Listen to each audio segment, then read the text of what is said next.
Good morning, everyone.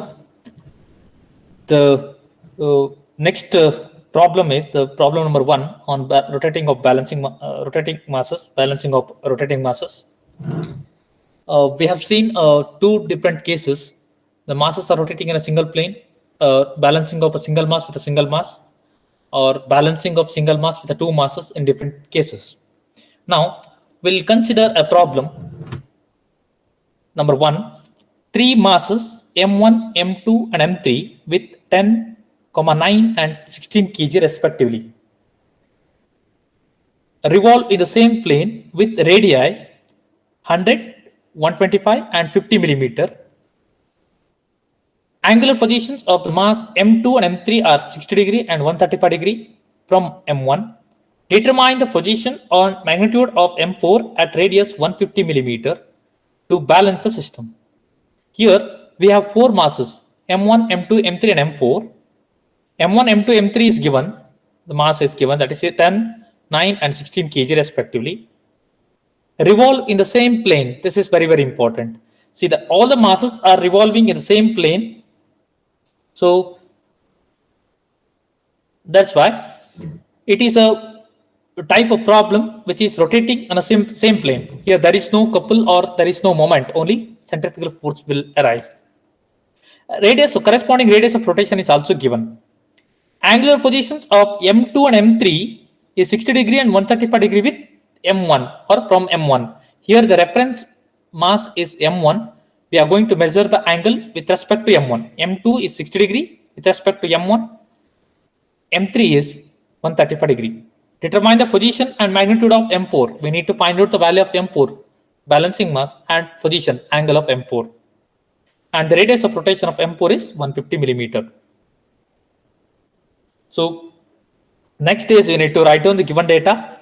The given data is M1 is equal to 10 kg, M2 is equal to 9 kg, and M3 is equal to 16 kg respectively. Revolve in the same plane. Radius is R1 is equal to 100, R2 is equal to 125, R3 is equal to 50 millimeter, and R4 is also given, that is 150, R4 is equal to 150 millimeter. Determine the position and magnitude of M4. So we need to find out the value of theta 4 and M4. So that is the given data. The next one, you need to go for the next step. Step 1 is the space diagram. You need to draw the space diagram. So to draw the space diagram, step 1, it is a space diagram. Here, all the masses are rotating in a single plane. That's why it's better to draw the side view first, left side view or the right side view first. So I'm going to start it. First, you draw the horizontal line, the reference line, or it is a 0 degree line. It indicates it's a 0 degree line. Now we need to mark a point somewhere here. See the cursor. So from that, we have a mass M1. M1 is a reference mass here. M1 is a reference because all the angles 60 degree and 135 degrees measured from M1. That's why you take M1 as a reference mass. Reference means it's a 0 degree. Positive X is considered as 0 degree line. So take M1 along positive X axis. Along positive X axis, it indicates its angle is 0 degree. Now show the mass M1. This is M1. Next, M2 is inclined at an angle of 60 degree. So measure the angle 60 degree from M1. Measure the angle 60 degree with M1. So M1 is rotating at R1 and radius of R1. M2 is inclined at an angle of 60 degree. So mention the mass. This is M2. The corresponding radius is R2 and angle is 60 degree. Just mention this as 60 degree because it is given in the problem. Next, M3. M3 is inclined at an angle of 135 degree with M1. You need to measure the angle from M1 from here to here, 135 degree.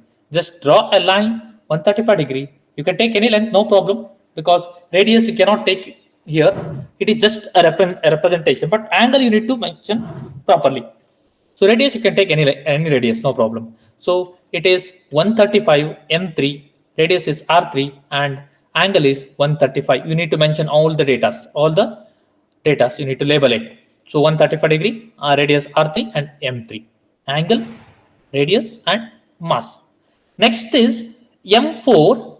M4 is unknown mass. We don't know the mass and we don't know the unknown angle. So that's why you need to consider a mass, because all three masses, there are total four masses. Out of four masses, three masses already mentioned. We know the position. M4, we don't know the position, but it is understood that by common sense, M4 lies below the reference line, because this M4 has to balance all three masses. All three masses in one end, and the remaining mass will be always in the lower end. So that's why you need to mention this M4 somewhere here, but we don't know the angle. You can mention anywhere. You can just draw a line and mention it. I've drawn a line with a dotted line because it is unknown mass. Mention it in shaded circle because it is unknown mass, red colored. And this is M4. Radius is known, that is R4.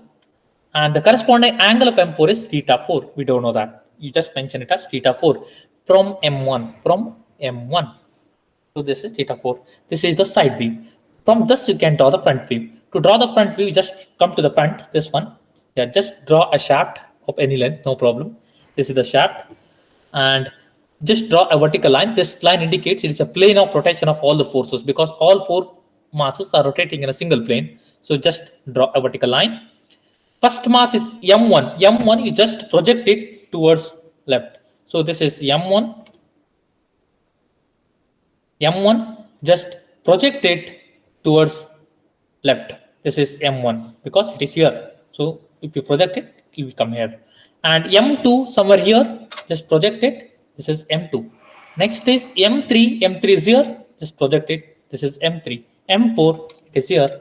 Mention it as M4. So this is the end of the space diagram. To draw the space diagram, first you draw the horizontal line, mark a point on the side view or the right side. So draw M1 line, mention it as R1 and mass as M1 at 0 degree because it is a reference line, 0 degree line, because M1 is inclined at an angle of 0 degree because M1 is a reference mass. Next is M2 at 60 degree from the M1 and mention it as M2 and R2, angle is 60 degree, M3 is 135 degree, R3 and M4 anywhere you can mention, no problem, but it is by common sense you can say it is below the reference line, that's why mention it here, and corresponding to that you can draw the front view. So this is the end of the space diagram. Next is, after drawing the space diagram, now we need to go for the tabular column to find out the centrifugal force. Why? Because for static balancing, summation of all the centrifugal force must be equal to 0. Here all the masses are rotating in a single plane, that's why only centrifugal forces will be there. There is no couple. So to find out the centrifugal force, need to go for the second step, step 2. It is tabulate the forces. Tabulate the forces. So here we need to make 3 columns. One is mass, radius, and centrifugal force. So first one, mass, M1, M2, M3, M4. Find out the write the values, given values. M4 is unknown. Put a question mark. M1, M2, M3, and M4. Similarly, radius. So radius is equal to, convert that into meter because radius is given in the millimeter, convert it to meter. 100 millimeter R1, 0.1, 125 millimeter, that is 0.125, 0.05, well, 50 millimeter, 0.15, that is 150 millimeter.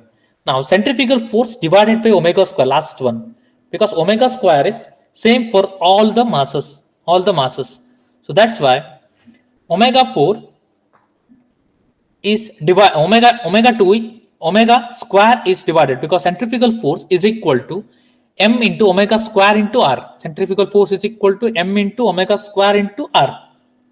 So that's why m into omega square into r is equal to, first one, omega square is common for all 4 masses, so divide it by omega square, centrifugal force divided by omega square, because omega square is unknown. Because angular velocity is same for all the masses, because all the masses are rotating on a same shaft, single shaft. So that's why you need to multiply mass into radius, that is 1.125, just multiply these two values. And last one is 0.15 into M4 because M4 is unknown. So this is the tabular column. So after writing the tabular column, now we have a last column, centrifugal force column. For the static balancing, summation of all the centrifugal force must be equal to 0. Or you can say like this also, force polygon must be closed if it is a static balancing. Now we need to draw the force polygon to find out the unknown mass. Force polygon. Third step, force polygon.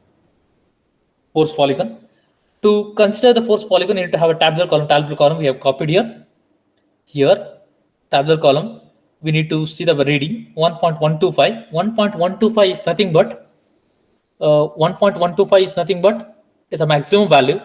On the base of that, you need to take a proper scale. Scale, let us consider 1 centimeter is equal to 1 kg of, or 1 kg force is equal to 10 centimeter. You can take 5 centimeter also, no problem. 10 centimeter. I am going to take it as 10 centimeter. 1 kg of force is equal to 10 kg centimeter. On the base of that, you can consider the first mass. We have M1. M1. The centrifugal force is 1 kgf. 1 kgf. Let us mark a point somewhere here and draw a horizontal line because M1 is inclined at an angle of 0 degree. So that is a reference line, horizontal line. So the length is 10 centimeter because 1 kgf is equal to 10 centimeter. Take a length of 10 centimeter at an angle of 0. Mark it as O, first point, and the last point is A. So the length is 1 centimeter. 1 centimeter. Next is, this is the 1 centimeter. The length is 10 centimeter. Next is just reach point A and draw a horizontal line. It indicates it's the reference line. Small thin line, that is a reference line. Next is second one, 1.125 kgf. It is equal to 11.25 because 10 centimeter is equal to 1 kgf, right? That's why it is 11.25 centimeter. 11.25 centimeter. This is the centrifugal force due to mass 2. Mass 2 is rotating, or is the position of mass 2 is 60 degree with M1. So 60 degree with M1 means 60 degree with 0 degree line or reference line. Take 60 degree line from point A. From point A, 60 degree line. Yeah, 60 degree line. The length angle is 60 degree and the length is 1.25, that is 11.25 centimeter. And last point is B. The length is 11.25. Just cut the length and mark it as B. Next is we have marked the two edges, two forces. Third one is 0.8. 0.8 angle of M3 is 135 degree. Draw a horizontal line. It's a reference line. It indicates it is a 0 degree line. Thin line indicates it's a 0 degree line. Next is 135 degree. Length is 8 centimeters because 0.8 kgf is nothing but 8 centimeter. So draw a line at an angle of 135 degree. 135 degree, length as 8 centimeter, cut the length to 8 centimeter by a compass and mark it as C, point C. And this is the horizontal line, it's the reference line. You need to keep marking the reference line at each and every corner. But that is a 0 degree line, that indicates it's a 0 degree line. Now, all three edges are mentioned, but last edge is unknown because it is 0.15 M4. We don't know the value of M4. So, according to the definition of static balancing, summation of all the forces must be equal to 0 or the force polygon must be closed. Here we have drawn three edges, last edge is remaining. Last edge is nothing but the first point and the last point. If we join the first point with the last point, point C and point A, O, we'll get a last point, last edge, that is 0.15 M4. Now join O with C with a dotted line. Why dotted line? Because it is an unknown edge. So this is, so what is the length of this line? OC. OC is equal to 0.15 M4. 0.15 M4. So length of OC is equal to 0.15 M4. And the corresponding angle, you need to measure the angle from the reference, the last point, C point, point C. Point C, just draw a horizontal line and measure the angle. This angle is theta 4. Theta 4. Mention this angle as theta 4. Okay. After mentioning the theta 4, now you mention the length as 0.15 M4. Now we need to find out the value of theta 4. Through a protractor, you can measure the angle of theta 4. Theta 4 is exactly 236 degrees. You just measure and find out the value. Next is 0.15 M4 is equal to 0.15 M4 is equal to length of OC. Length of OC. So I repeat, to draw the force polygon, you need to take a proper scale by looking at the centrifugal force magnitude. Next, mark a point O somewhere here. Mark a point O. First mass, the first force is 1 kgf is equal to 10 centimeter. Draw a horizontal line of 10 centimeter because M1 is inclined at an angle of 0. That's why it is horizontal line. Mark it as OA and the magnitude is 1. And next is M2. The centrifugal force due to M2 is 1.125 kgf. If you convert that into a proper scale, that is 11.25. And the angle of M2 is 60 degree. Take 60 degree, just mark a horizontal line here and take 60 degree, draw a line, dark line, and cut it to 11.25 centimeter. This is point B. From mass 3, that is 0.8 kgf force. So angle is 135 degree, mark 135 degree and draw a line. So that is 0.8 and the last point is C. To close the force polygon, just join O to C because last mass is unknown. You cannot take angle because angle is unknown. So join OC with a dotted line because it is unknown mass, that is mentioned as 0.15 M4, that is the last column, last box. So the corresponding angle you need to measure from the point C. You need to draw a horizontal line like this is the reference line. It indicates the reference line. You need to measure the angle from the reference line to this dotted line, that is theta 4. Now we need to go to the calculation. Calculation part. Here we have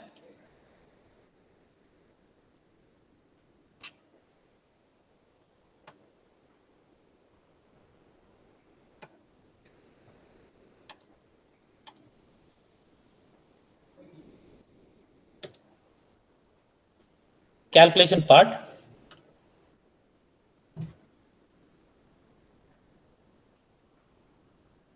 See, we have theta 4 is equal to 236. We'll get the answer for theta 4 as 236.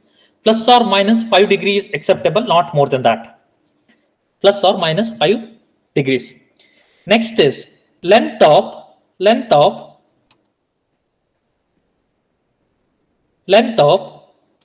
OC, this is OC is equal to length of OC is into scale, because scale is, it is not a 1:1 scale, you need to take a proper scale.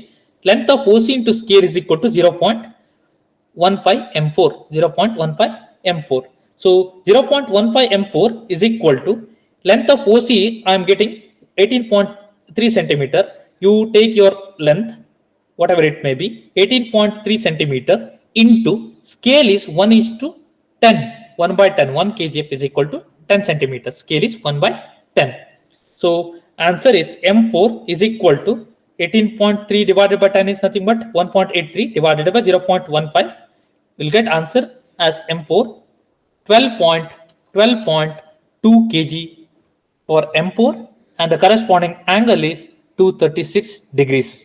So this is how to solve the problem of balancing of several masses which is rotating in a single plane. Thank you.